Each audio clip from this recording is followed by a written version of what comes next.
আমাদের সমাজে কিছু কিছু মানুষ থাকে যাদের সাথে আপনি অনেকটা সময় কাটান, অর্থাৎ 24 ঘন্টার 12 ঘন্টা তাদের সাথে সময় কাটান।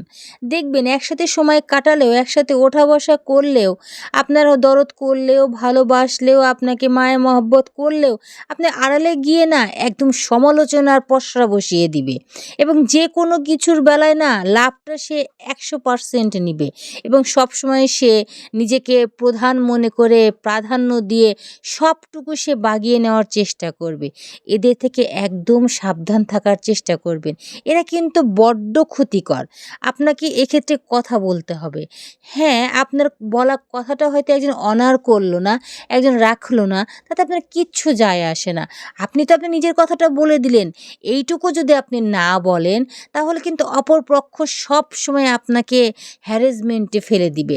সবসময়। কাজে নিজের কথা বলুন। হ্যাঁ, হয়তোবা কথা বলতে গিয়ে আপনি বিপদেও পড়তে পারেন। তারপরেও নিজে কথা বলুন। নিজে সৎ থাকুন।